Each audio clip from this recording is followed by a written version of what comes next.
வணக்கங்க. இந்த குழந்தைங்கள வளர்க்கறத பற்றியும் பெற்றவங்களுடைய பொறுப்பு பற்றியும் நீ பேசுங்க. குழந்தைங்க பிறந்துருச்ச உடனே நம்ம மகிழ்ச்சி அடைகிறதும், குழந்தைகள் பள்ளியில் சேர்ந்த உடனே நான் அந்த பள்ளியில் சேர்த்துருக்கேன், இந்த பள்ளியில் சேர்த்துருக்கேன் பெருமை அடைகிறதையும், சொத்து பத்துக்கெல்லாம் என் குழந்தைக்குள்ள சேர்த்து வச்சுருன்றதை மட்டும் நம்ம பெருமை கிடையாதுங்க. இந்த குழந்தைக்கு பெற்றவங்களாக்கி நம்ம குழந்தைக்கு எந்த அளவுக்கு ஒரு விதமான ஒழுக்கத்தை கொடுத்துருக்குன்றது தான் முக்கியம். குழந்தைக்கு மேலே எந்த அளவுக்கு நம்ம கண்காணிக்கிறோன்றது தான் முக்கியம்.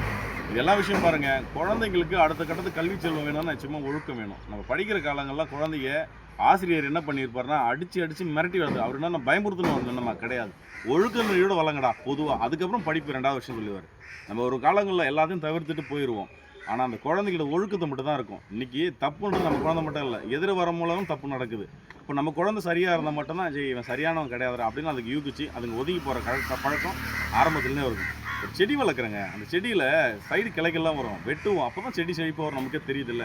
ஒரு மரம் சாஞ்சி போயிருக்கும், அந்த மரத்தை நம்ம வெட்டி போட்டுருமா? கிடையாது. ஓர மரம் மண்ணை அடித்தா தான் அந்த மரம் செழிப்பாக நேராக வளரும் தெரியும்.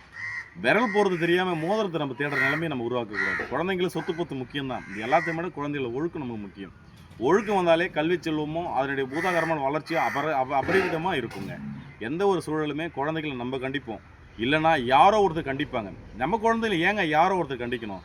நம்ம பெற்று வளர்த்து ஆளாக்கி ஆசையோடு நம்ம வளர்த்துருக்கோம். அதனால் குழந்தைகள் நம்ம கண்டித்து வளர்ப்போம். அந்த முழு உரிமை நமக்கு உண்டு. வேறு யாரும் தண்டிக்கிற சூழல் வரக்கூடாதுங்க. நன்றிங்க.